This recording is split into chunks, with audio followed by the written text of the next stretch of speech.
brother. Since she started learning, they would argue with each other. My mother doesn't understand, I'm not in the code. She needs to respect my decisions as an adult. This is a nice place where nobody will hurt you. Everything's so pretty and we're all wearing purple.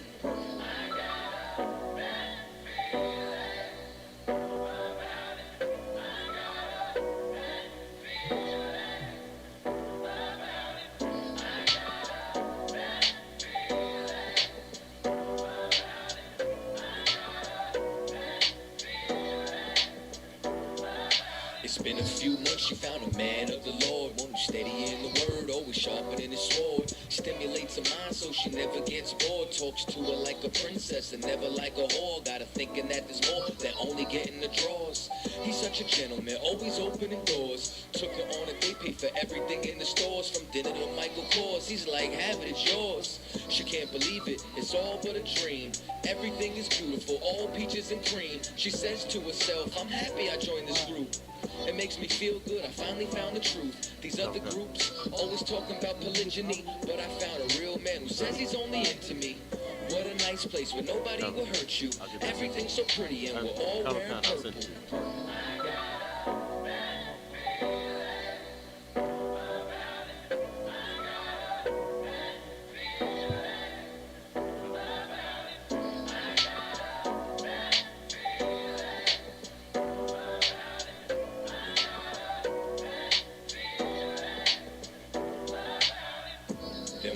On their way home, she seen something she didn't like when she went through his phone. Is this why you said that it's hard to take care of me? You wasn't gonna say you got a whole family? I don't understand how you think this fair to me.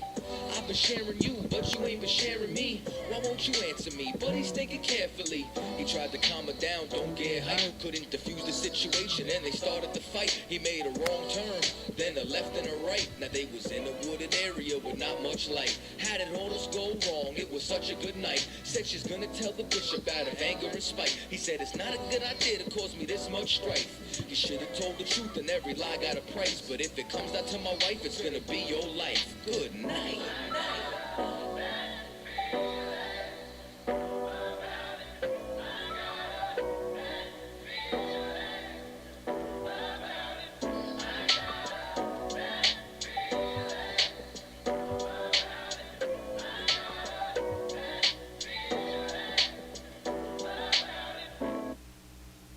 All right, Shalom Israel with the ISUPK started out of 1 West 125th Street in Harlem, New York, under commanding General Yohana.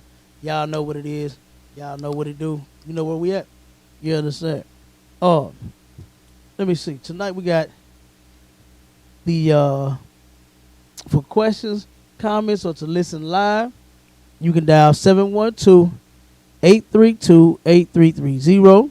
Or you can dial 425-436-6260.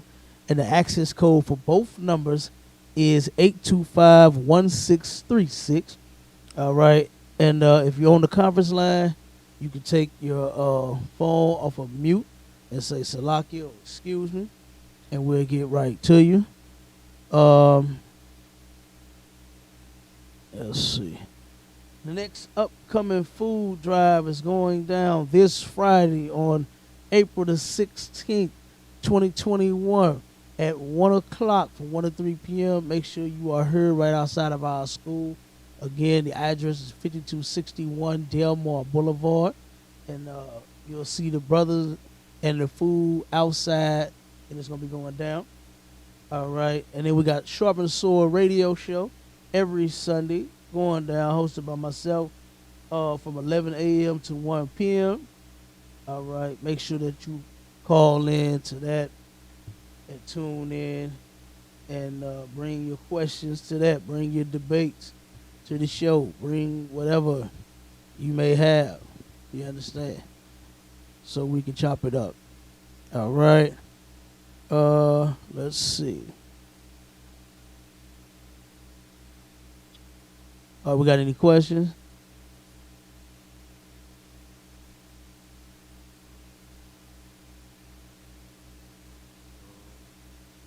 Lot one.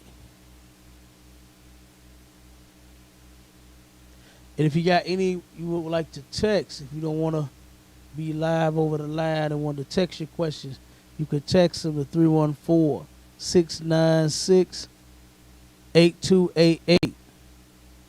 All right? And we'll get right with you.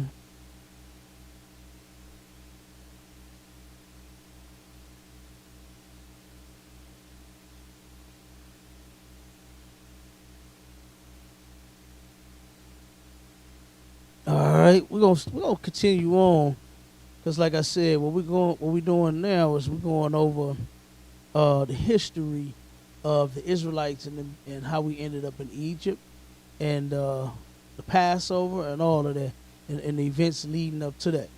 Okay, and where do we leave off at? 39? No, 39. Genesis 39.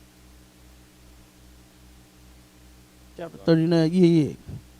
Yeah, we're on Genesis chapter 39. We had started with the story of how Joseph was sold to some Egyptians. You understand?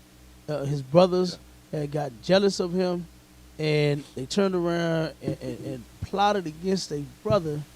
You understand? and it turned around, and Reuben, the oldest brother, he was plotting against the brothers. You understand? He turned around to try to, I guess you could say he was outnumbered.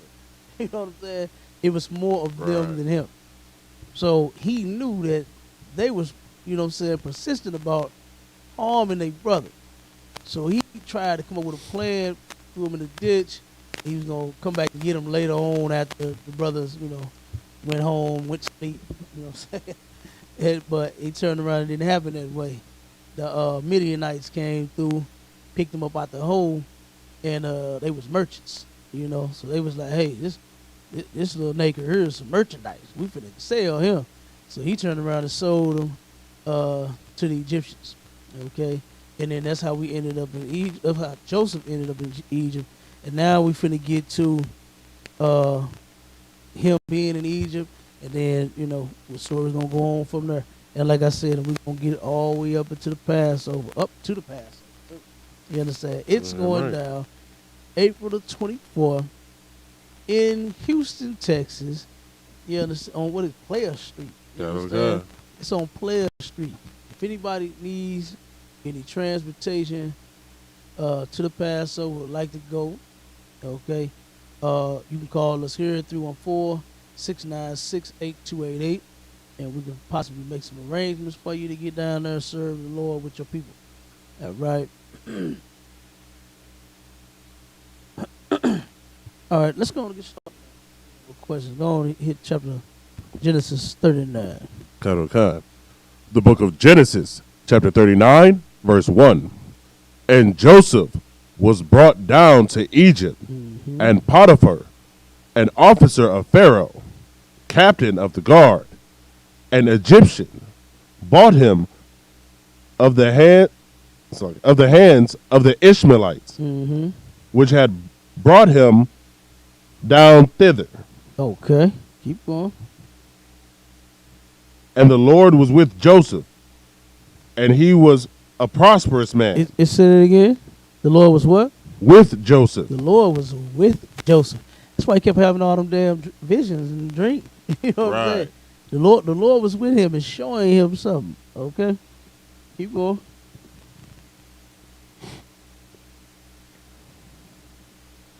And he was in the house of his master, the Egyptian. Verse 3. And his master saw that the Lord was with him, and that the Lord made all that he did to prosper in his hands. And Joseph found grace in his sight and served him. And he made him overseer of his house, and all that he had put his hand to. Okay, so the Lord was with Joseph so tough that the Egyptians even saw it. You understand? He saw that, hey, this guy right here, he is the man. You know what I mean? Unlike his damn brother. You know what I mean? They couldn't see that. They turned around and was like, oh, this nigga tripping. That's what they said. You know what I mean? Instead of them seeing and understanding that what Joseph was dreaming, the dreams was coming from the Lord. You know what I mean? And here it is now.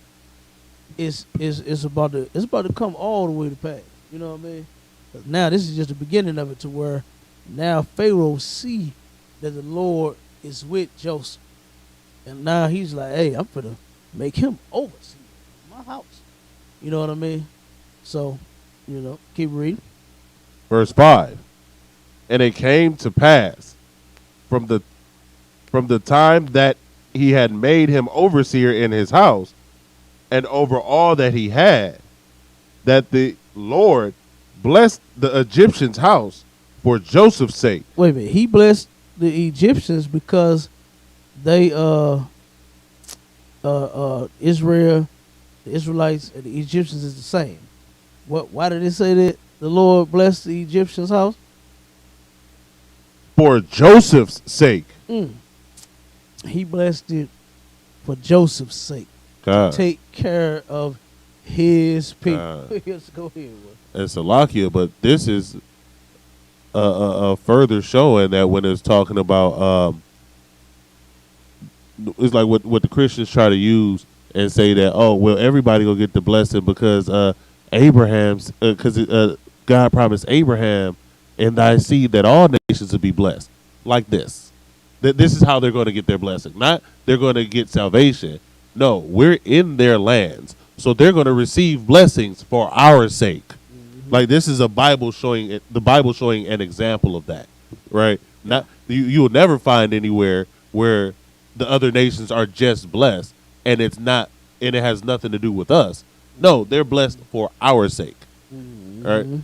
Even when he blessed Ishmael, so Ishmael would stay away from Isaac. Like you get this blessing, so you stay over there. So my blessed line, my seed, right? Well, I mean, he was his son, but. I mean, so Esau was Isaac's son. But he wasn't one of the chosen. Right? Like they get their blessings based on Israel and the protection of Israel, right? So that don't mean nobody getting salvation in any way, shape, or form. Just they get a decent portion because we're there. Absolutely. Damn right. Keep going up. Okay. And the blessing of the Lord was upon all that he had in the house and in the field. Verse 6. And he left all that he had in Joseph's hands. And he knew not aught he had, save the bread which he did eat. And Joseph was a goodly person and well favored. Verse 7. And it came to pass, after these things, that his master's wife cast her eyes upon Joseph, and she said, lie with me. Okay, now let's break this down. Back in 6, when it said that Pharaoh left everything of his in Joseph's hand to the point to where he didn't even know what he had. Right. You know what I mean? He didn't know nothing about nothing. Nothing but the bread that he ate. That's all. God. Ask Pharaoh, what you got? I just finished eating spaghetti God. and some chicken wings. That's pretty much all I know I got. Right. You know what I mean? And that's crazy. God. And the scripture says that Joseph was a goodly person and well favored. Joseph was a righteous man. Right. He wasn't a criminal. He wasn't a crook. He wasn't trying to hit a lick. God. You understand? Or do any of that. God. Go ahead. It's a lot you, but this is another example of those people who like, well, I mean, I know selling drugs to my people is bad, but what if I just sell drugs to the other people? See, a righteous man is righteous to the. You see what I'm saying? Even in judgment, he's still righteous to the other nations. No, just cause you can't sell death to your people, don't mean you can go sell death to other people. Yeah, exactly. Yeah. Right? Like, and Potiphar trusted Joseph to the point, like I said, to the point where he didn't even know what he had, because Joseph was that trustworthy because he is a righteous man. Right. Damn right. And I had a brother, speaking of that, to piggyback on what you just said, I had a brother that came to class, and he turned around, and he sitting back, and he said, excuse me, can we steal from white people? God, I right, was like, no, brother. You know what I mean? right, And we had to go to the scripture to show him, thou shalt not steal. right, It doesn't identify who you can steal from right. or who you can't steal from. It says you can't steal at all, period. Right. You understand? So I said that would make you, I told him, I said, that just makes you a better person. You know Damn what I right. mean? To not give you any leeway or any excuse to do what you want to do. You Right. understand? That's the Lord. The Lord ain't no wiggle room. You know what I Right. mean? Ain't no wiggle room with the Lord. Ain't no, well, you know what I mean? Man, look, I go out in white people neighborhoods instead. You ain't supposed to be stealing at all. Okay? Whether it's the white neighborhood, the black neighborhood, the Chinese neighborhood, the African neighborhood, the Arab neighborhood, you're not supposed to steal at all. You understand? And like you said, you know, they use that, you know. God.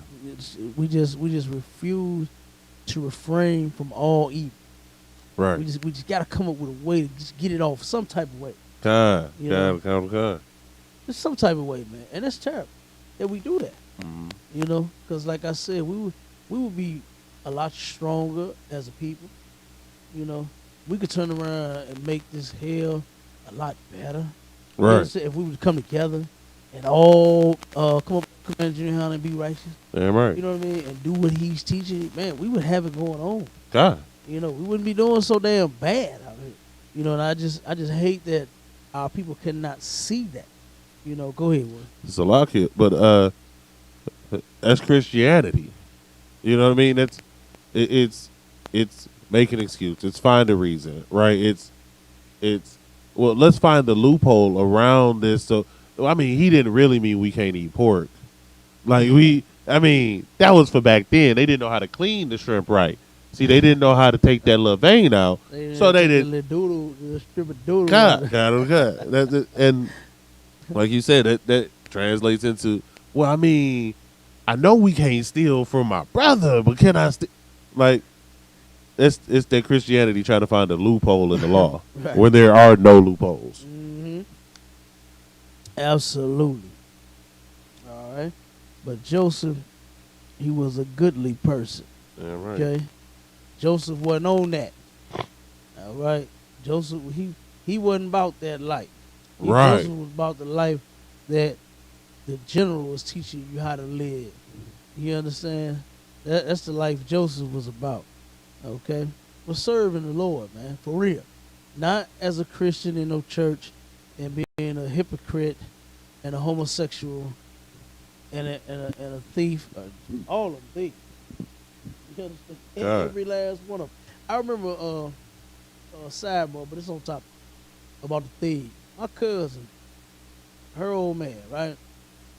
The TV show, was it L.A. Preachers?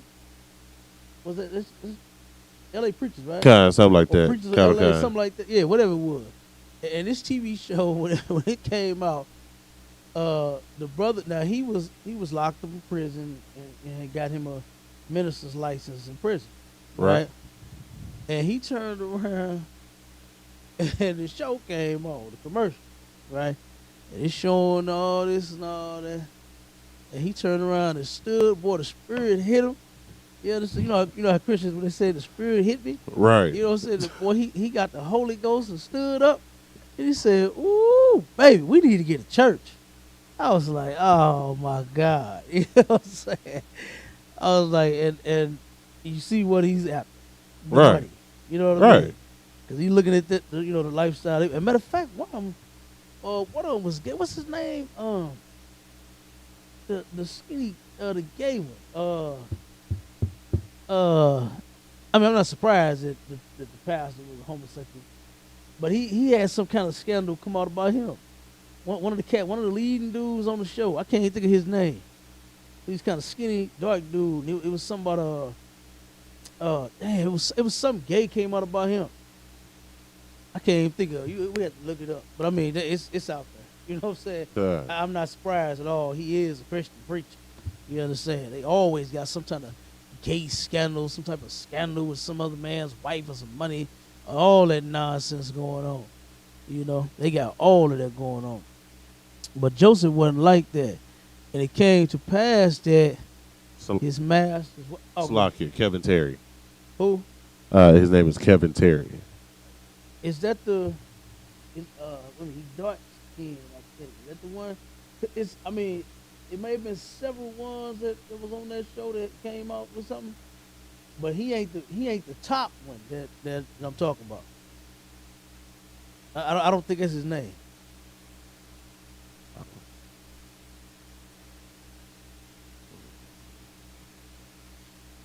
Is it another one?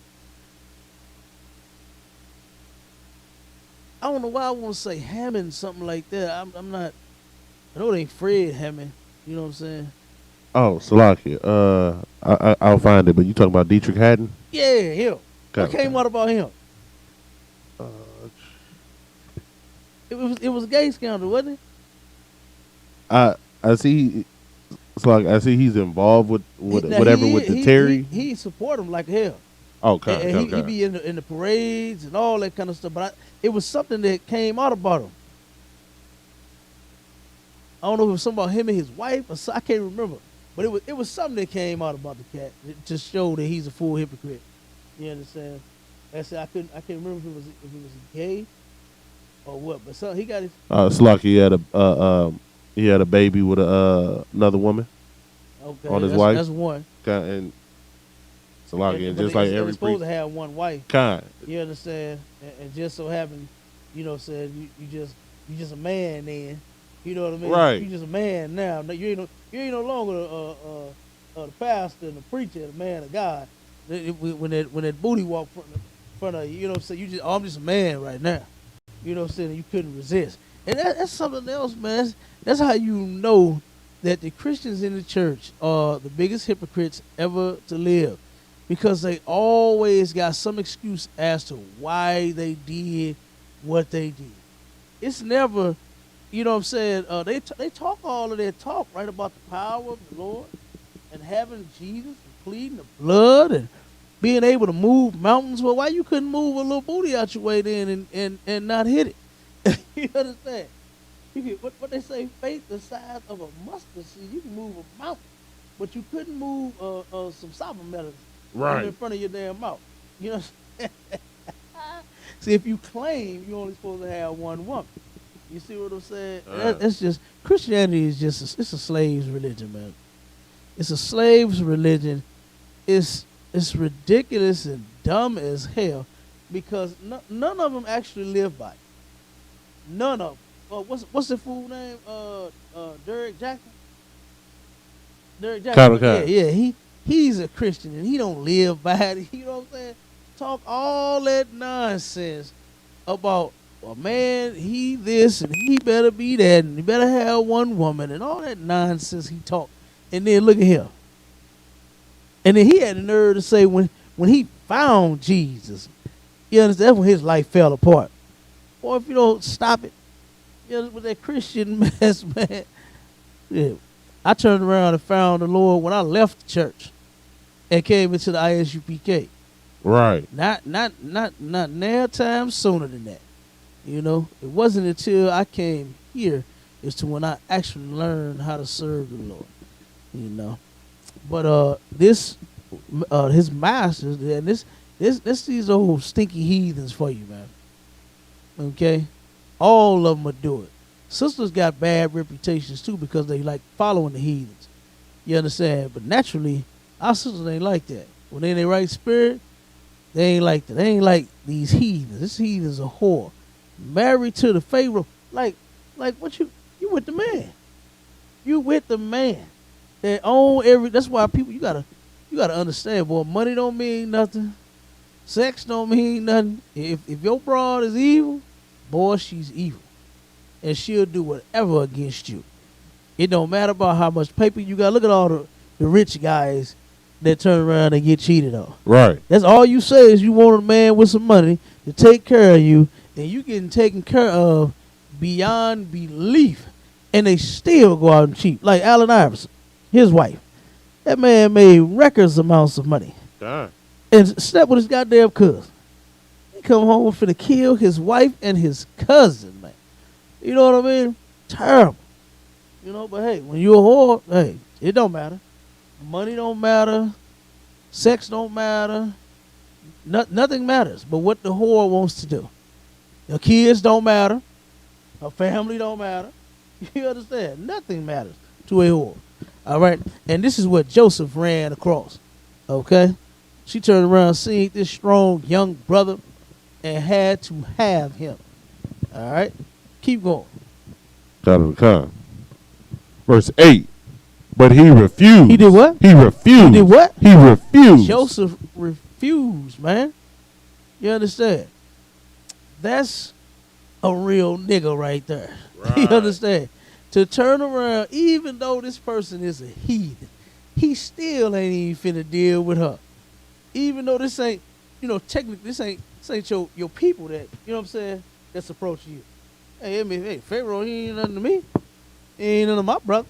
Right. He ain't, you know what I'm saying? Hey, they ain't none of my family. God. You know? Man, look. The heathens would have jumped on it.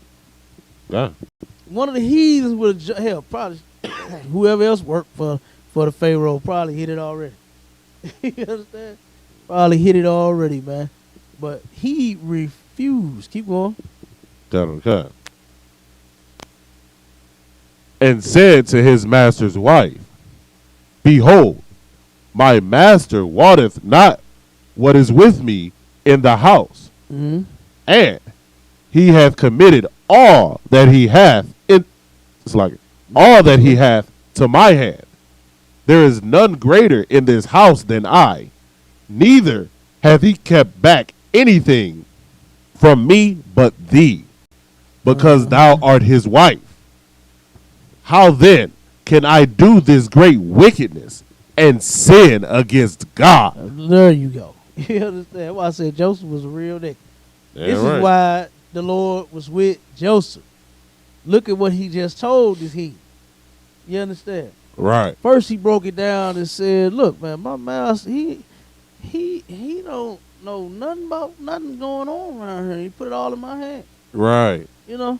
He said, but then, after that, I ain't finna turn around and sleep with you and sin against God. You know what I'm saying? Damn right. And you know that's what was on his mind first. Right. You understand? Was the law of the Lord. He turned around and had to, put something on her mind and let her know, this your husband. Right. You know what I mean? Your husband trusts me with everything.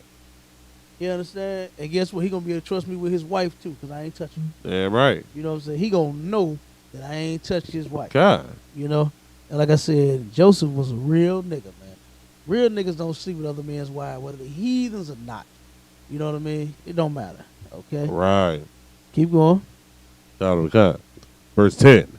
And it came to pass, as she spake to Joseph day by day, that he hearkened not unto her to lie by her, nor, or to be with her. And it came to pass about this time that Joseph went into the house to do his business, and there was none of the men of the house there within. Okay, so this whore is trying every single day. Say day by day. This is every day. Right. Every day this whore is tempting this man, trying to get him to sleep with her little stinky self. God. You know what I mean? And he steadily refused. Said he hearkened not unto her. He ain't lie by her, with her. He ain't get no fellatio. He ain't go down on her. He nothing. He wouldn't do nothing with this lady. Right. He understand at all. And let this be a lesson to you brothers that will. You understand? It's a sin against God. All right? But you whores and you whoremongers, that is a sin. You adulterers and you adulteresses. That is a sin. Right. All right? Keep going. And now she got him when ain't nobody around. God. Ain't nobody else there. God. He working by himself. That's Salaki. Go ahead. That's a setup. You already That was a setup. She sent everybody else away. Mm-hmm. Like that. Because this had to be an odd day. right? Like this isn't normal for nobody to be in the house but him and her, Right. right? So it had to be a reason, right? Right. It's just this ain't the way he runs the house, right? So for him to be in a situation where he look around, ain't nobody else there, that means something is out of place, Right. All the way. right? And this whore is the first thing that's out of place. Yeah, right. All right. Go ahead, keep going. Verse 12. And she caught him by his garment, saying, lie with me. So she turned around and grabbed all on his clothes. You understand? Pulling on the man, telling him, come beat it up. You understand? That's what she said. Keep going. And he left his garment in her hand and fled and got him out. And so he turned around and he worked his way up out of his garment. Like, you know, you know what I'm saying? She steady pulling and he like this, her, and worked up out that thing and then broke. Keep going. It's Salakia. But this is the same thing they always do. Yeah. Like, not just even Hamites. Edomites did the same thing here. Like this. Yeah. This is what happens to our men. Wherever we go, the oppressor always want to try to sleep with us and against our will. Right. Like, this man ran away. Yeah. He could have hit that and nobody would have known but him and her. Right? Yeah. He was absolutely refusing, trying to get away, and she just still didn't want to let him go. Yeah. Like, this. Ridiculous. Kind of a kind. Ridiculous, huh? She's a whore. Straight slut. You understand? But he turned around, still wouldn't do it. Damn right. Still wouldn't do it, even though wasn't nobody else. He shouldn't have had nobody there. But he should have had somebody. Right, God. He should have had one person with him at least. God. You know what I mean? Knowing that she was this persistent and steady messing with him every single day. God. He should have had one somebody with him. God. You understand? One somebody close. That's all he needed. You know, that's all he should have had, man. And this wouldn't even happen. But the Lord being with him, it's gonna all play out right. Yeah, right. You know what I mean? So, and that's another lesson too, is that don't think just because you serve the Lord you may not go through something. Right. You understand? Don't think that, you know, life just gonna be like what they do in the church. When I used to wonder, was some people telling the truth, because every testimony, when I found Jesus, I just got so much better. And this turned around, and that turned around, and I prayed for that new job, and I got it. Right. I went in. Look, I know some super Christians here. Right. They put blessed oil on every damn thing. God of the God. You understand? I put blessed oil all over. I'm like, why is you wiping that stuff on them people's things? You don't even own it yet. Right. You know what I'm saying? If you putting oil on it, you gonna take the value of the goddamn thing down. You know what I mean? You turn around and see oil on every goddamn, all on walls and locks and knobs and all. What is you doing? If you don't clean that stuff up, you know what I mean? But I'm telling, I know some Christians like that. Boy, they did it. I'm telling you, for every single thing. Right. Going to go get a car, they put it all on the key, putting the oil all on the ignition, putting the oil all on the door handle. You understand? Putting the oil on the trunk. You know what I mean? That's great. Yeah, right. Going to a house, like I said, putting the blessed oil on the damn doorknob, on the front door, on the back door, putting crosses on it. You know what I'm saying? And I'm like, y'all really did? Like, really in somebody's house, putting oil on doors? And Christians really do that. They really do it. I know, because I've seen it with my own eye.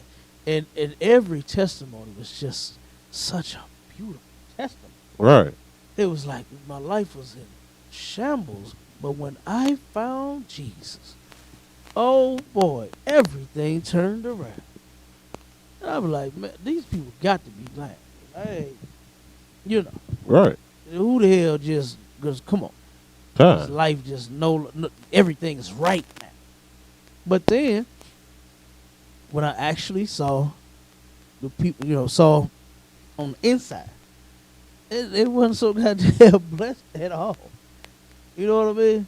They wasn't so blessed at all. They was basically just lying. Right. That's basically all they was doing. Just getting up to the line to every damn body. Yeah, right. You know? But Salakia. go ahead. But like, this is, you know, like the story of the blind man, like what you're talking about. When Christ went to go heal the blind man, like he didn't do anything wrong. His parents didn't do anything wrong. God's purpose was for him to be blind his entire life, just so Christ could heal him. Like, you think that God is just gonna automatically make your life magically wonderful Yeah. when you serve Him? No, Yeah. serving His purpose most times means you're going to have to suffer. Yeah. Like, it's not Yeah. going to be all rainbows and lollipops. That's what ignorance is for. That's Oh, what it's rainbows in the Christian church. Oh, kind of the kind. It's all kind of rainbows. Kind of the and kind. you know, not the one where the Lord destroyed the earth. You understand? The first time and the last time.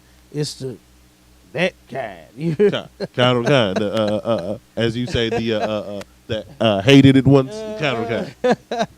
You're But good night. And like this, Christianity, it's a delusion, right? It makes you think that serving the Most High is just going to be all wonderful because God. they're all faking it. They're all lying, Absolutely. and they know it. Every they last know one it. of 'em. They say fake it till you make it, and then they start lying, and they believe the other people's lies.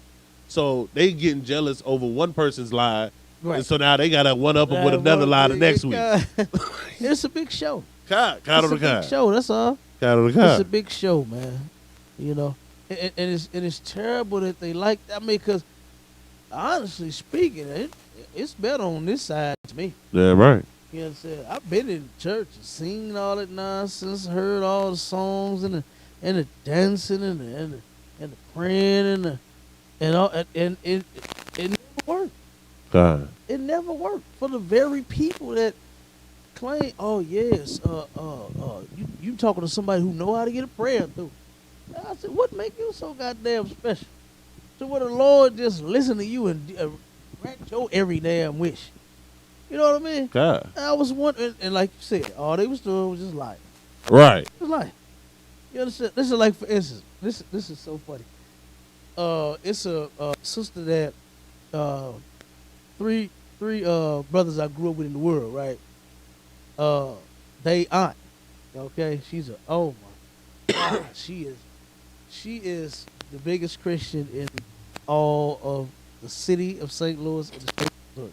Okay, she turned around. I seen her yesterday, and I'm like, "Hey, how you been?"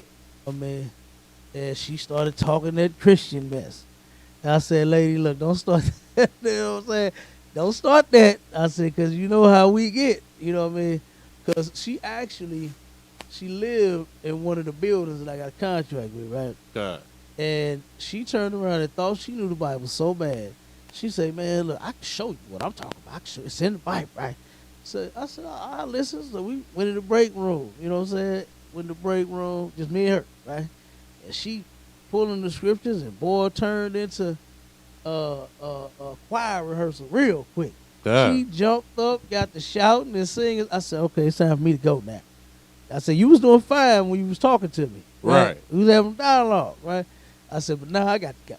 Okay. So I told her, I said, "Look, don't start that mess no more. You know what I'm saying? You ain't finna turn this stop that I'm doing. I'm just speaking to you into a goddamn gospel fest." You know Right. what I mean? And she turned around and said, "Brother, you just don't understand." She said, "God is with me. The Lord is blessing people. He's doing this and moving in ways." And you know the same line all of them got. All of them got the same line. God. So then she said, "I'm not lying to you." She said, she said, "Let me show you how the Lord is with me." She said, "I was just at whatever store she had went to previously before I said, you understand?" She turned around and said that she had went in the store. The sister, it was a young sister, and she was arguing with the Arab, you know what I'm saying, the owner, saying that he had stole her cell phone, right? And she said, "Man, it was just something about me. He let me look at the time." You know what I'm saying? Now, the Lord with her now.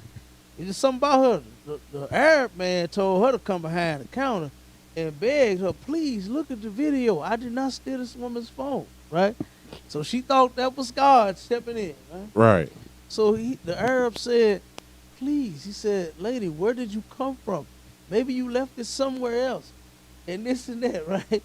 So she said, where was you at? She said, I just left the Family Dollar on where is that at? Ken, right? Kind.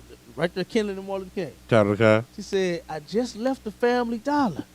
So she said, go over there with me, help me find my phone. Right? This was the sister asked her. Said, I'll walk over there, I'll meet you over there. You know, no problem. Right? So she turned around, walked over there to the store, met the sister at the front. She turned around and she said, man, what's going on? What happened with your phone? She said, I'm telling you, he took my phone. He did that. She got to go. She said, let us pray. She turned around, grabbed the woman's hand, started shouting up in the name of Jesus, blessed and highly favored, and blah, blah, blah, blah. And she said, when she got done, she turned around and looked, and she said, here go my phone right here. I said, that's where it was all the damn time. In between the goddamn seat. That's not a, she said, no, God put that. She said, no, God put that phone there. I said, lady, if you don't stop that magical mess, I said, God is not the author of magic. You understand? He ain't just finna magically put a phone that you put somewhere. You understand? You lost it. Now he just gonna, you understand, take and wave his damn hand and pick the phone up from where it's at and then drop it in the damn seat as y'all praying. I was like, come on, lady. The phone was in between the seat all the time. I told her, look, I gotta go. Okay? She was starting. She was starting it, and I said, look, I got to go, lady. Okay? It was nice seeing you. I just spoke. You know, I'm my partner's man, and that's it. You know what I mean? But she actually believed that nonsense. Right. Go ahead. You feel say something? Kind of Slovakia, but this whole time I'm sitting there thinking, you know, I was trying to avoid saying it, right? But like, if you can't see Christianity is witchcraft and voodoo, Man. like that, you're standing around chanting all day, singing about nothing.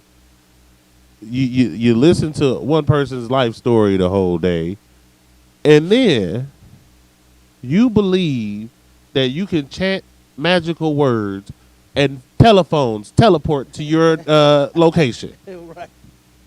You can Right. put olive oil on a car, and suddenly your credit Right. is enough for the bank to approve the loan. Right.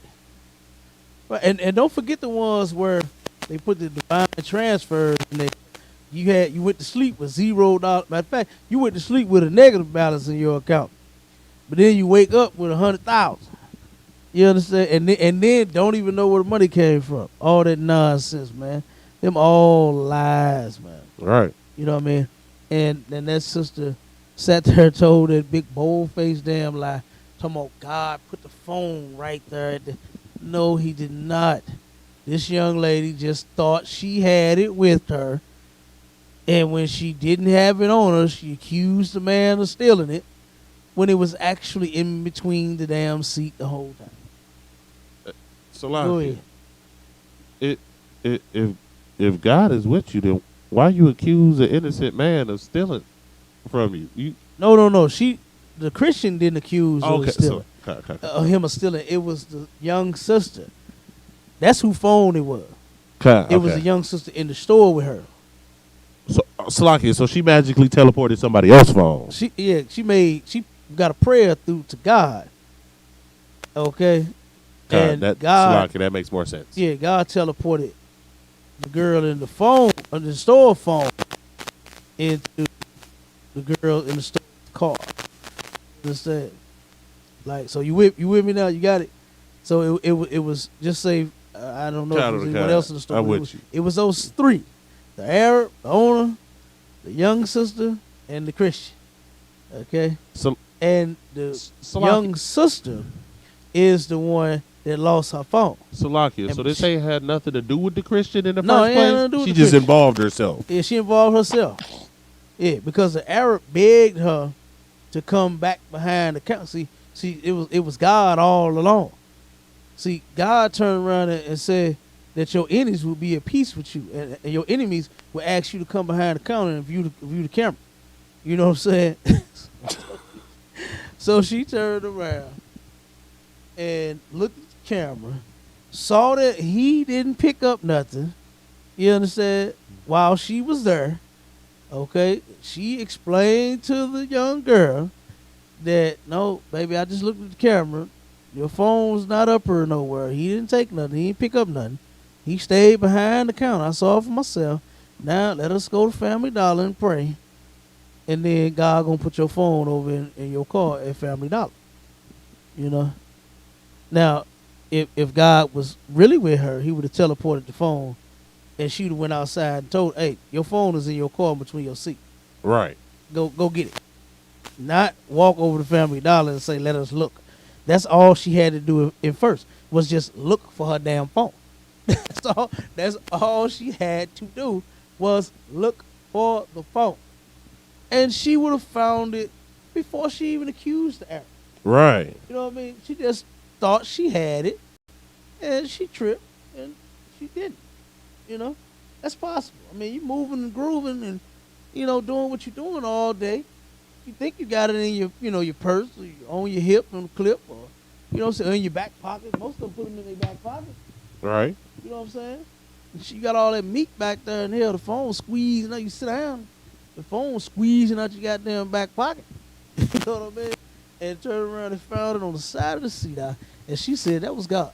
God put that phone. I'm not lying on her. She said, God put the phone there. Not, I prayed to God and God helped her find it. But he put it there. I said, good damn night. Yeah, but that's Christianity for you, man. Right. That's Christianity for you. That is, boy, that is some crack. Christianity is crack. Okay? That's what that is. That's worse than just regular crack. That's crack. Okay? Go ahead, I'll keep reading. Okay. Verse 13. And it came to pass, when she saw that he had left his garment in her hand, and was fled forth, that she called unto the men of her house, and spake unto them, saying, See, he hath brought in an Hebrew unto us to mock us. He came in unto me to lie with me, and I cried with a loud voice. Good damn night. Look at this whore, man. Now, how many times have they been screaming rape? It's way on back. Right. Way back. They've been screaming rape, oh my God, for the longest. And that, you know, and like you said, the oppressor go right behind. Yeah. The oppressor, the devil, go right behind these Africans. And they started doing it too. Yeah. You understand? What was the white woman name accused Emmett Till of whistling at her? You know what I'm saying? Yeah. And this whole, what was it, 80? How many years was that? Salaki, I think she was like She 84, was 85. Yeah, Was she 85. that? Yeah, look at. And kept that secret, what, 60-something years? Kept that goddamn lie, a filthy dog. Turn around, little brother lost his life for nothing. Nothing.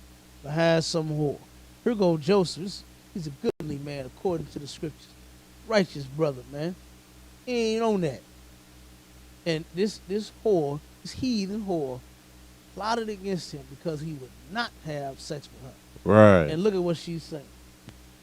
Lying. He brought them Hebrews in here to mock us. And he tried to rape me. Good damn night. Go ahead, keep reading. Verse 15. And it came to pass, when he heard that I lifted up my voice and cried, that he left his garment with me and fled and got him out. And she laid up his garment by her until his Lord came home. And she spake unto him according to these words, saying, the Hebrew servant which thou hast brought unto us came in unto me to mock me. And it came to pass, as I lifted up my voice and cried, that he left his garment with me and fled out. And it came to pass, when his master heard the words of his wife, which she spake unto him, saying, after this manner did thy servant to me, it's like, did thy servant to me, that his wrath was kindled. And Joseph's master took him and put him into the prison, a place where the king's prisoners were bound, and he was there in the prison. So, for real, she could have got him killed. God. You know what I'm saying? The damn Pharaoh could have turned around and just chopped off his damn head or something. You know what I mean? By her lying.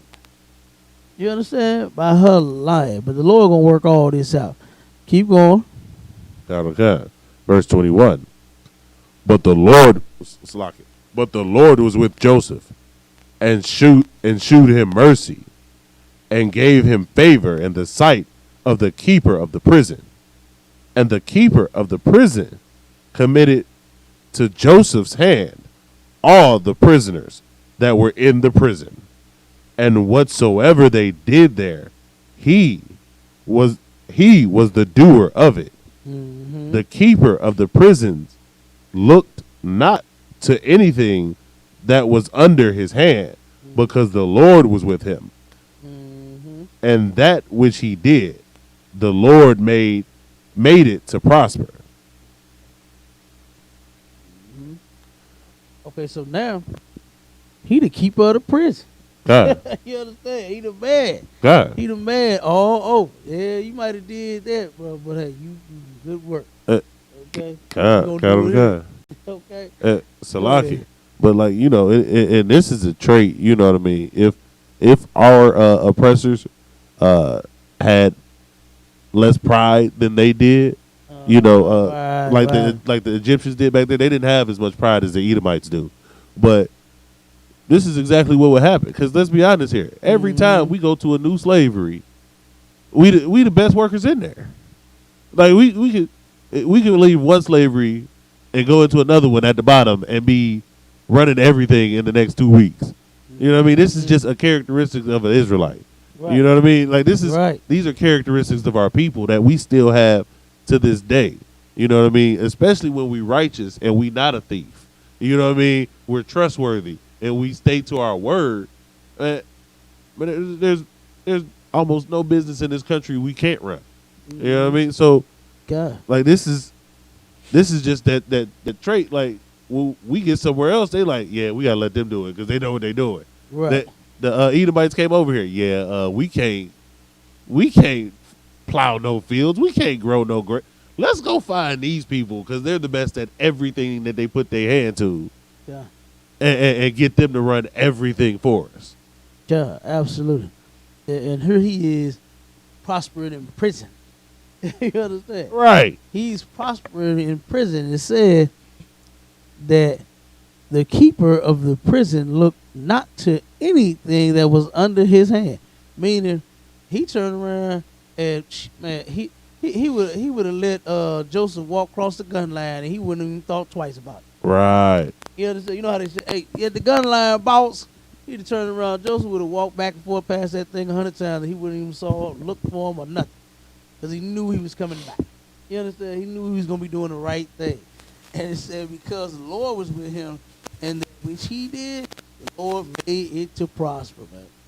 You understand? Now, this is another example to our people that if we serve the Lord, he'll turn around and we can prosper.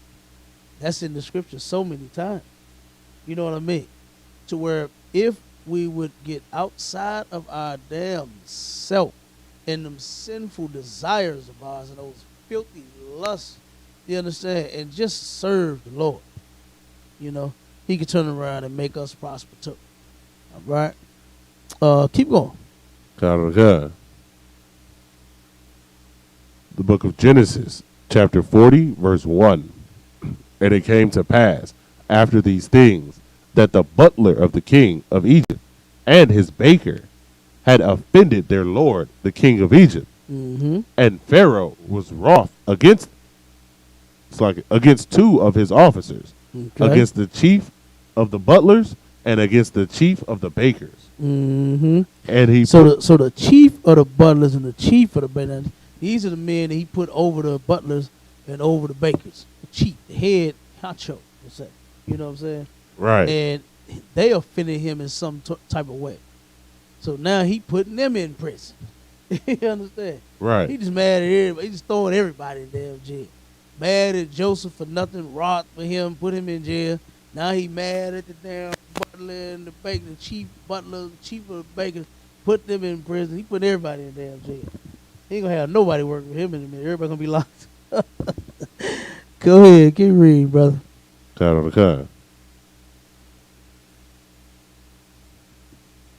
Verse 3. And he put them inward in the house of the captain of the guard, into the prison, the place where Joseph was bound. Mm-hmm. And the captain of the guard charged Joseph with them, and he served them. And they continued a season in war. It's like in war. Inward. Uh-huh. So they was in jail for a nice little time. All right, keep going. Verse 5. And they dreamed a dream, both of them, each man his dream in one night, each man according to the interpretation of his dream. The butler and the baker of the king of Egypt, which were bound in prison. And Joseph came in unto them in the morning and looked upon them, and behold, they were sad.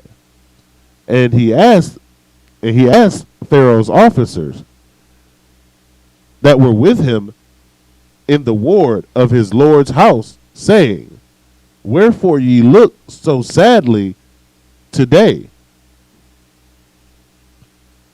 And they said unto him, We have dreamed a dream, and there is no interpreter of it. Okay, so he turned around just like anybody that you might be coming across. You know what I'm saying? Like, they looking sad. You're like, damn, what's wrong with you? You all right? Right. You know what I mean? So, of course, he asked, like, damn, y'all all right? What's wrong with y'all? You know? And then now he like, man, we done had this dream and don't have nobody to interpret it. All right? But they just ran into the man that knows how to interpret it. All right? Keep reading. Come. And Joseph said unto them, Do not interpretations belong to God? Tell me them, I pray you. Mm-hmm. And the chief butler told his dream to Joseph, and said to him, In my dream, behold, a vine was before me, and in the vine were 3 branches, and it was though it budded. It was as though. It was as though it budded, Mm-hmm. and her blossoms shot forth, and the clusters thereof brought forth ripe grapes. And the Pharaoh's cup was in my hand, and I took the grapes, and pressed them into Pharaoh's cup, and I gave the cup into Pharaoh's hand. And Joseph said unto him, This is the interpretation of it. The 3 branches are 3 days. Yet within three days shall Pharaoh lift up thine head and restore thee unto thy place. And thou shalt deliver Pharaoh's cup into his hand, after the former manner, when thou wast his butler. So basically, he said, you finna be restored. You're going to be back out there doing your thing, and you're going to deliver that cup into Pharaoh's hand just the same way you used to do, just like before. Right. You know what I'm saying? Go ahead, keep going. Okay. Verse 14. But think on me when it shall be well with thee, and it's like, and shew kindness, I pray thee, unto me, and make mention of me unto Pharaoh, and bring me out of this house. For indeed I was stolen away out of the land of the Hebrews, and here also I have done nothing that they should put me into the, it's like, they should put me into the dungeon. Okay, so he's saying, look, man, show some kindness, right? Go tell Pharaoh that hey, he ended up working his ass off. You know what I'm saying? Handling business in the prison, and he interpreting dreams down here. Right. You know what I mean? Like, man, look out for me. Basically, you know how we say, Right. look out for me, man, when you get out. You know God. what I mean? God. That's how we. That's what he's saying. Look out for me. He said because man, look, I'm in here. There's been a Cuban stolen from the land of the Hebrew, took me away from my people, and just threw me in this goddamn dungeon. And he didn't do anything wrong. And they love to say that black men always saying that Isaac didn't do nothing. Right. You understand? And in most cases, we have. God. You know how many innocent men, black men and women is in prison? Right. And Salakia, Go ahead. even to that, I mean, how many men not just are in prison innocent, but how many of the ones who actually did commit the crime had been put in there for while they were innocent before? Yeah. Like this, because most people don't, most especially so-called blacks and Hispanics, most of their charges, most of their crimes, the first one isn't a violent offense. It isn't usually drugs. It's something stupid. It's something they just got locked up for something, and then I got locked up because I looked at the cop wrong. Now I missed work. Now I don't have a job. Why I don't have a job? Because I was in jail. Now they looking at me funny, right? Now I got to do other things because I need to survive. Now I have to commit crime because I got locked up for nothing. Right. So, Right. like, this is, we go through this today, you Right. know? Yeah, hell yeah. And like you said, even to that extent, it's so many in there now who didn't do nothing, and most of the other ones is in there because they got put in there when they didn't do nothing in the Right. first place. Yeah, yeah. I'm telling you, and I just hate that, my brothers don't see another way. You know what I Right. mean? Like they just cannot see us coming together. You don't have to rob and steal. I understand you've been put in one of the most horrible conditions ever known to man.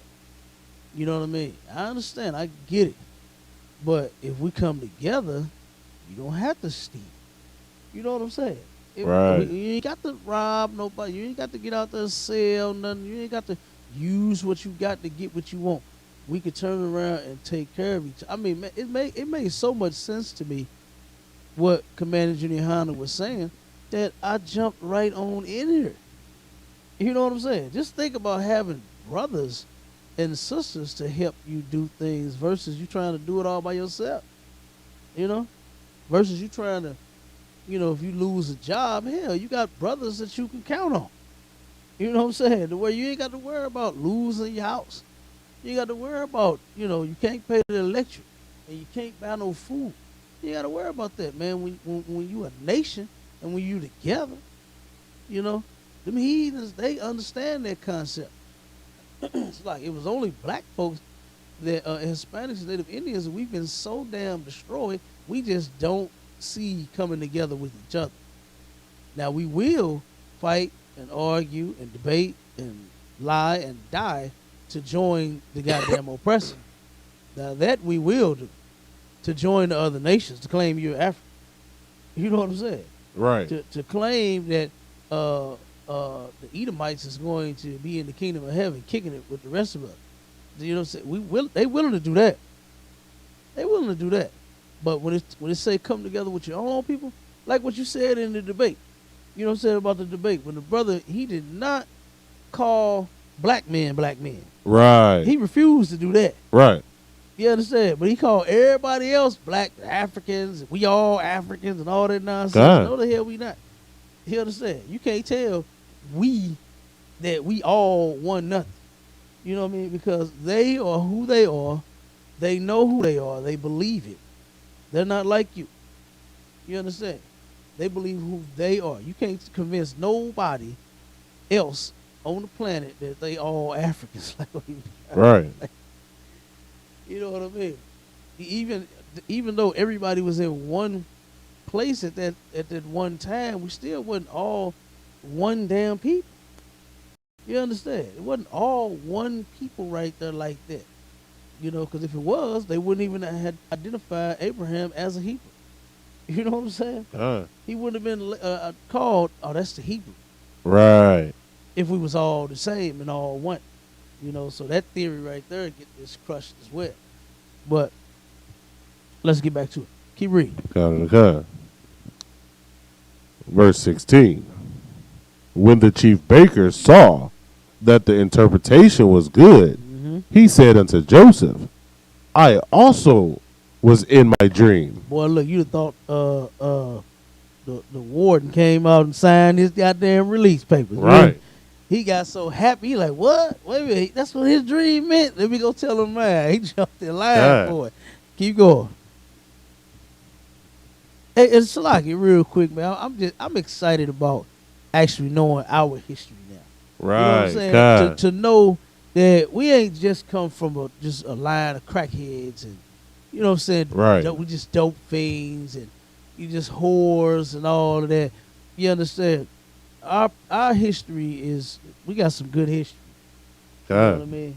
But like I said, to sit in class, and I remember when I was in the white man's classroom, all I ever heard about every class, every day, was about how great some white man was.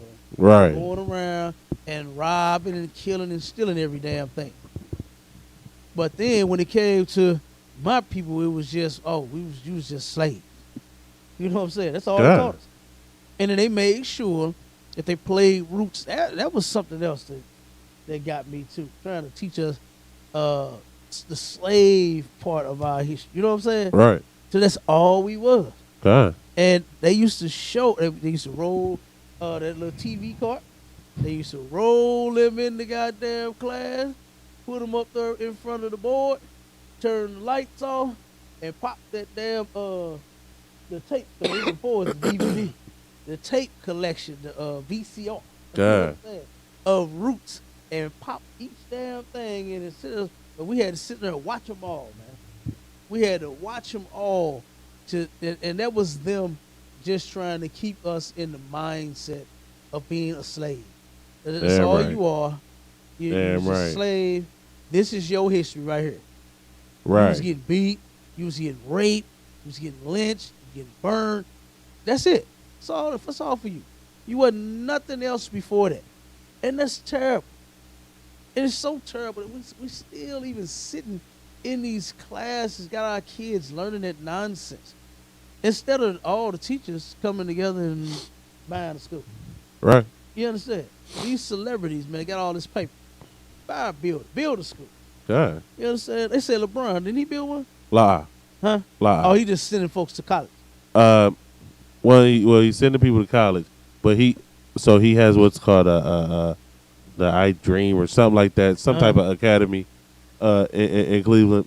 In Akron, but it's not really like his school, right? It's a part of the Akron Public School District. Oh, okay. It's still a public school. It's not. Okay. It's not. He He just put. got a program in the public. He backed it. Okay. He backed it. He had a hand in some things dealing with it, but it's controlled by the public school board. It's a public school. Okay. I thought, I'm glad you cleared that up. Oh, kind of. Because they kept saying he got school. Yeah. You know what I mean? It's not that. It's not that. Okay, well, let's move on. Right. Little John put a school in Africa. Okay. God. He actually put a school, but where did he put it at? You understand? Salakia. Huh? In the same place Oprah did. In the same place Oprah did. Yeah, right. Okay. You understand? He Right. didn't put it in the hood. You understand? Where the brothers helped make his goddamn music hot. Yeah, he put it way over there. And then, man, have you even heard? I ain't even heard nothing about his damn school since he had Oprah's. Is hers still open? Cause I know all them little girls started getting molested in the goddamn. Right. I place. don't. It's a lot. I don't know if it's still open. That was the last thing I heard about Ooh, it. hey man, that was the Lord. God. That was the Lord, man. And Oprah, what she did, and sidebar real quick, we getting off track with this, but Oprah turned around, and I remember watching this, and it made me sick. You know, to see her, she put them Africans on such a high pedestal, you know, and made our children feel like straight dirt. They asked her in an interview, they said, what made you put a school in Africa? Right? And Okay. Oprah's response was, now Oprah claimed, I'm going to say this, Oprah claimed to have came up so poor Okay. to where she was living with rats and roaches. All kinds. She told all kinds of lies. You understand about her? I don't understand it. How each and every celebrity turn around and they paint a picture that their life was just so horrible, and that they was homeless, they lived in the dirt. You know what I'm saying? And when you find out that none of their life actually was like that at all. Her family all came out in that white woman's book and exposed Oprah and told her she lying. You understand? Mhm. She wasn't rich, but she wasn't dirt poor like what she's claiming. You know what I mean? Right. They was like, man, her house was clean. Her mama didn't play that. You know what I mean? Talking about some roaches and rats and all that. You know what I'm saying? Yeah. It's just terrible. So she turned around and she said, well, I asked all the children in, the city I live in, and she said Chicago, right? Or is that where she from? She's like from the South. Yeah, she stays in Chicago. She from I think like Arkansas or something like that. From Mississippi. Or Miss. Yeah, I Yeah, think she was from Mississippi, quickly right? from Mississippi, but Yeah, she grew up from in Mississippi, Milwaukee. But she stayed. Yeah, there you go. Okay. And she turned around. She said, I asked the children, the black kids in my city, what did they want? She said, and all of them told me that they wanted Jordan tennis shoes, PlayStations, Xboxes, toys and things.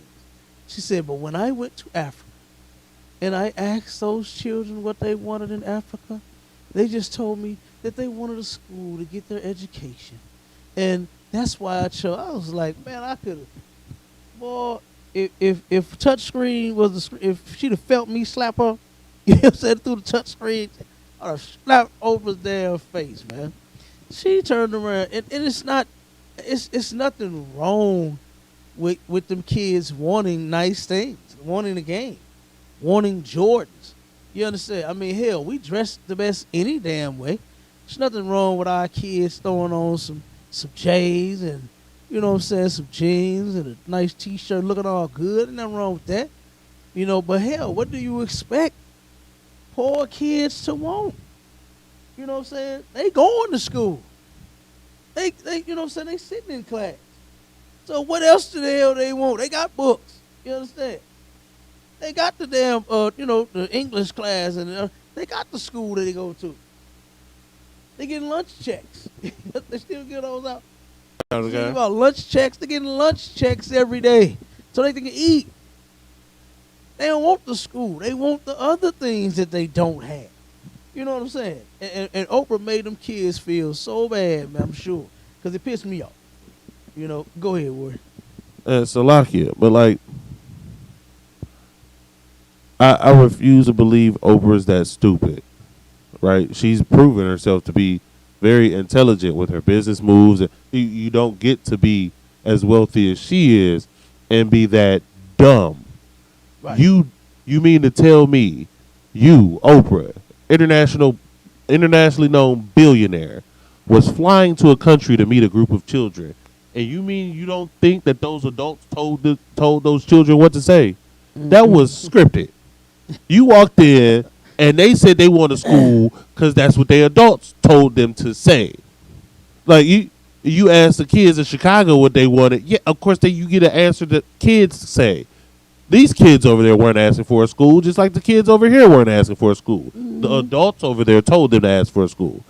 And to be honest, to be completely honest, in the first place, she just wanted that story, right? That's just something she wanted, the narrative she wanted to have, because you could have just helped.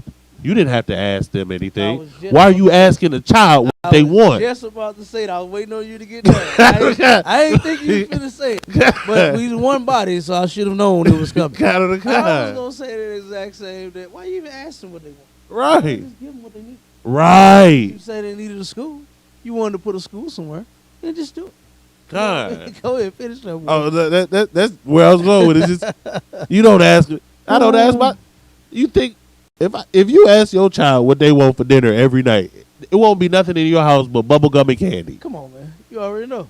You don't ask the Ain't child gonna what be they nothing- want. ain't gonna be They nothing don't vegetable. know what they need. Ain't gonna be nothing vegetable. Yeah, right. You're, That's all I wanted to say out of it's gonna my be cake and ice cream and chips and juice all day long. God.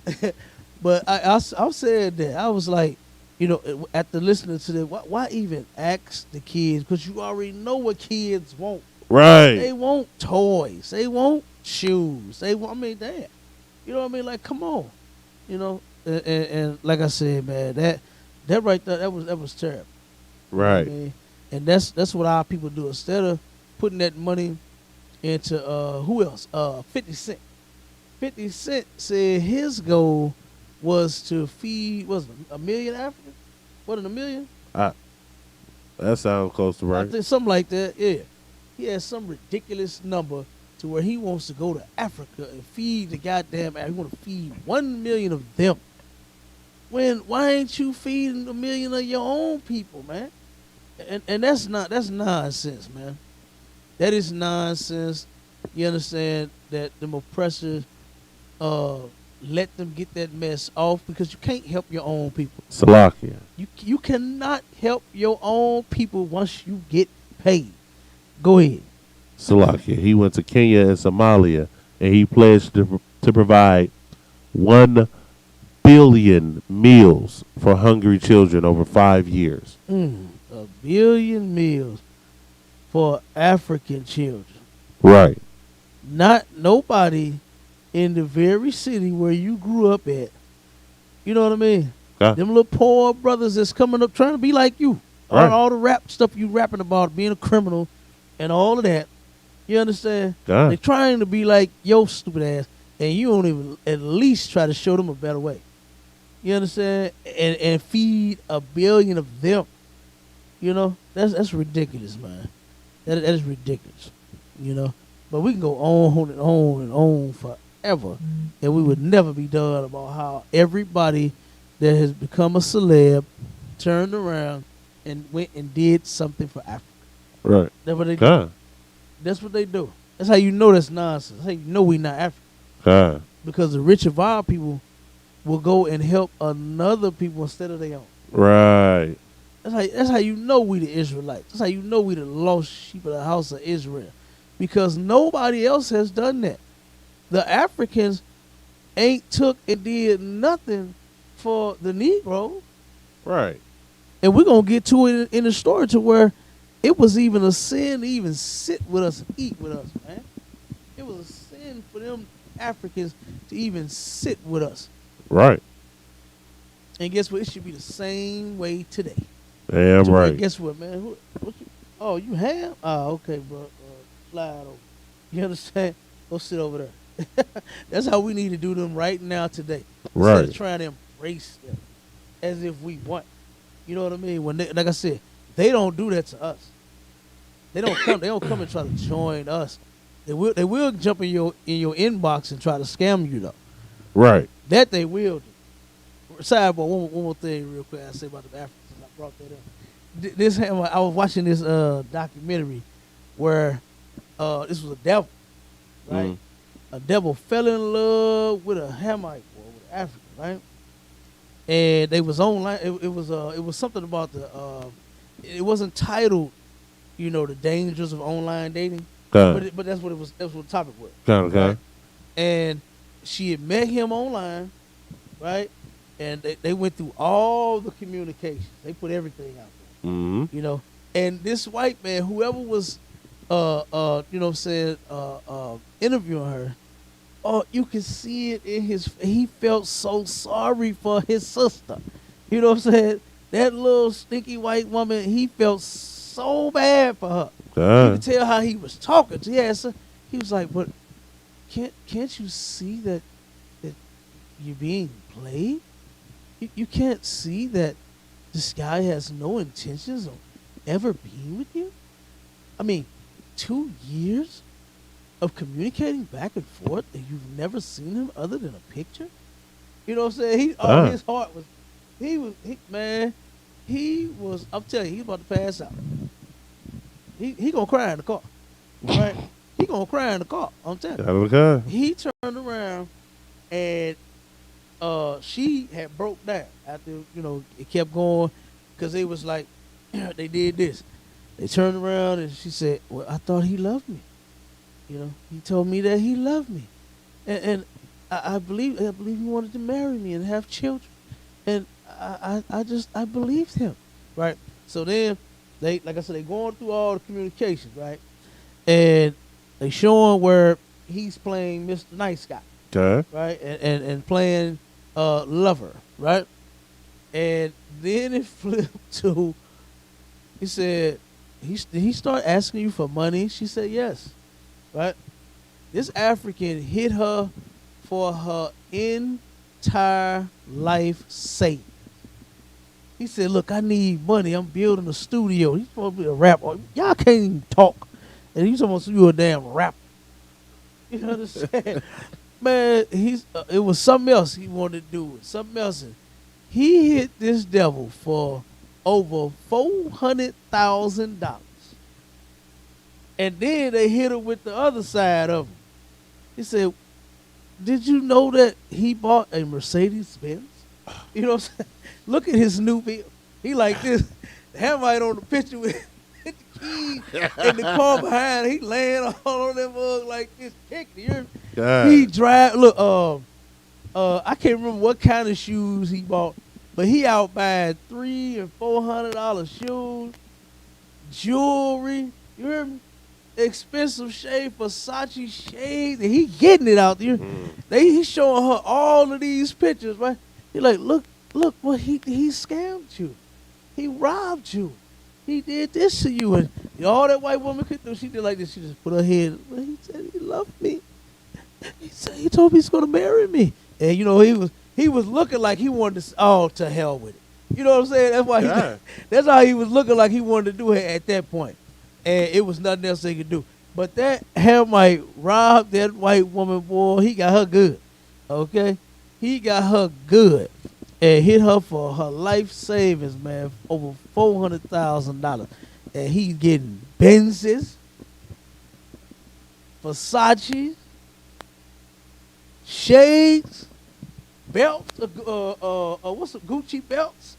I remember that. Gucci belt. He was getting it out straight up. And if I am mistaken, I think he was a college student, too. I think he was a college student somewhere. And, man, he tore her up. I'm going to find out that documentary. And we're going to watch that damn thing. And know why we should stay away from Africans. Right. Okay?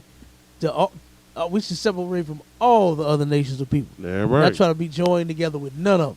Because you just might get scammed out your life savings. Negroes got a small life savings. Right. You understand? We can't afford to lose a damn $1,000, let alone 400,000. Right. Over 400, almost $500,000. Okay? And then to be sitting there talking about somebody, he said he loved me. Boy, look, Star Key should be looking to kill him. Damn right. Okay? Star Key should be looking to kill that fool. She gonna go to Africa and find him. And Right. she gonna get her 400,000.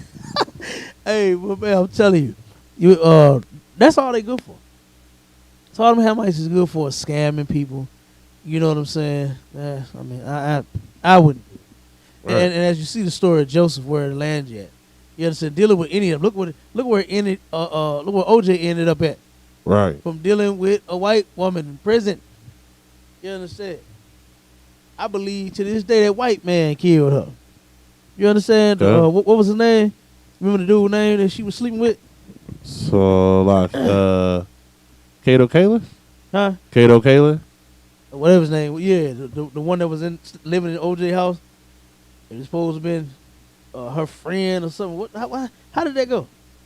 Well, so, like, okay, so it was two of them that ended up dead. That was what was her name? Nicole Brown Smith and Ron Goldman. Yeah, Or something like I think that. it was Goldman. Yeah. Yeah, but God, he was dead. Huh? He ended up dead. He ended up dead? God, he was dead. Really? He was killed with her When he ended up dead? the same day. The same? Wait a minute. No. It was a double murder charge. Oh, hold up. That's the one that she was sleeping with, though, right? Okay. Yeah. Okay, so, I got it right. But it was, okay. Both of them ended up dead. Kind out of God. Okay, I thought it was another friend that was involved in something that may have done it.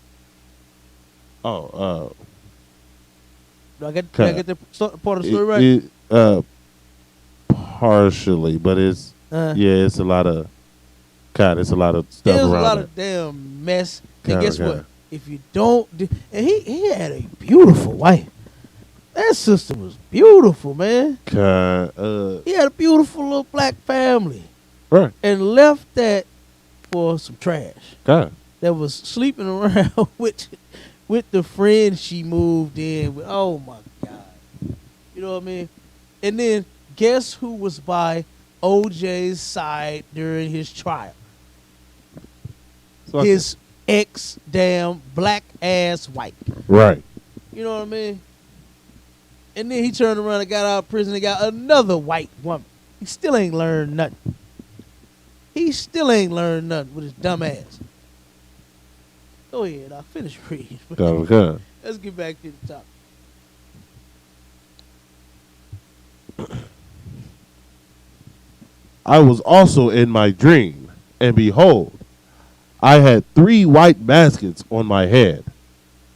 And the uppermost basket, there was all manner of baked meats for Pharaoh. And the birds did eat them out of the basket upon my head. And Joseph answered and said, this is the interpretation thereof. The 3 baskets are 3 days. Yet within 3 days, Pharaoh shall lift up thy head from off thee, and shall hang thee on a tree, and the birds shall eat thy flesh from off thee. And it came to pass the 3rd day, which was Pharaoh's birthday, that Welcome birthdays, ain't it? Count of God. Good night. You think you kicking it on that day, it be all hell breaking loose. Right. Go ahead.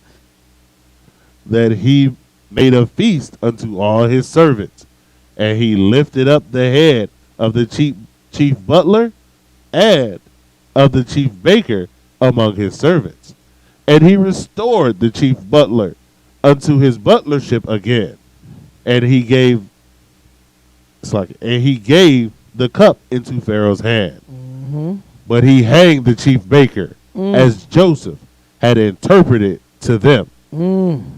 Yet did not the chief butler remember Joseph, but forgot him. Okay, so he turned around and he did just like, you understand, a happy heathen would do when he get out of prison. Forget all about that brother that helped him. You understand, that interpreted that damn dream for him. He's sitting there sad. You understand, probably ready to kill himself. He's sitting there sad. All right. And meanwhile, look, Joseph, he innocent. Right. He innocent and making the best out of that place. You understand? Making the best out of hell, man. He in hell right now. You understand? For something he ain't even do. Okay? But then he turned around and forgot all about it. Okay? He forgot all about our brother. You know, and that's to be expected out of these heathens. You Right. know? Don't expect for these heathens, you know, to when they come up that they're gonna fill you in. You know. Example of that, I always like to bring this story up when, you know, we're talking about a situation like such. The Martha Stewart. Okay, no, not Martha Stewart. It was Paula Dean. This white woman promised this sister. Paula Dean couldn't cook at all. She probably still can't. If it wasn't for her stealing her not co-workers, but one of her employees' recipes, a black woman, Paula Deen would be nowhere. She wouldn't be on TV. She wouldn't be on pots and pans, spoons and forks and knives. You understand? And griddles and all that mess. She wouldn't be nowhere. Okay? The sister that worked for her, she turned around and came to work, and she brought her own recipes to work and started cooking that because Paula's food sucked. Okay? The food was horrible. It was bland. Mashed potatoes was flakes, and it didn't taste like nothing. No seasoning in it. You understand? Nothing but butter. Okay? The barbecue didn't have any seasoning on it. They just turned around and poured sauce over the damn meat. The woman's food was terrible. Okay? And this sister brought her recipe. She said, oh, man, I can't do it. I can't cook like this. You know what I'm saying? You can't tell a black Hispanic that's a chef to turn around and cook any other way but how they know, the way that they know how to cook. And that sister said, to hell with that. And she was in there throwing seasons all over the goddamn plate. You understand? Food smelling good, turning around tasting good. Her business started blowing up. And when she found, she said, wait a minute. She said, where's all this traffic coming from? She said, why are all these people in my restaurant all of a sudden? This is what Paula Deen said herself. She was wondering who and what the hell is going on in this place. And real quick, you know what this dirty woman was doing? She used to do mock slave events out Right. at her restaurant, man.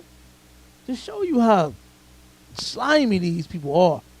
She turned around, and how they would do the slaves, they ring the big cowbell. You understand? And tell the nakers to come get it. She used to do that outside of her restaurant. She'd dress up like one of the master servants. You understand? And go out, ring the goddamn bell, and tell all the nakers, you know what I'm saying, to come on and eat. That's how she felt, right? But this sister still took her recipes to her job with her and made this woman restaurant pop. And when she found out what was going on, she said, wait a minute, you did what? She said, oh my God. She said, when I get rich, you're going to be rich. That sister still lives in a trailer. Right. That sister still makes just barely over minimum wage. Okay? To this day. To this day. She still works for Paula Deen. And she still is not rich like Paul is rich. She ain't on, the box next to Paula on the pot and the skillet and the pan and the spoon and the knife and the griddle and the toaster. She ain't on nothing. You understand? So you can't expect for these heathens to turn around, especially when it comes to some money. You can't expect for them to do a goddamn thing for you. This cat turned around, all he thought about was his damn self. He wasn't worried about no naked. He wasn't worried about Joseph. I'm free. I'm out. Right. You hear me? And he just killed, what's his name? Oh, man, I'm cool. I'm finna go and do what I gotta do, and I'm finna turn around and serve him this cup. You know what I'm saying? He forgot all about Joseph, man. He forgot all about it. You understand? But he did come to his remembrance sometime later, right? Right. After the man has served 2, 3, 4, 5 more years, probably. You know what I mean? Then you want to turn around and think about it, But we're going to get to that. We at the time. Like I said, we're going to keep going over the history of how the Israelites ended up in Egypt and leading up to the Passover and all of that, man. It's like I said, it's about to get good. It's going to go down. All right, because our brother's almost out of jail. All right. He's almost out of jail. And with that, Shalom, Israel.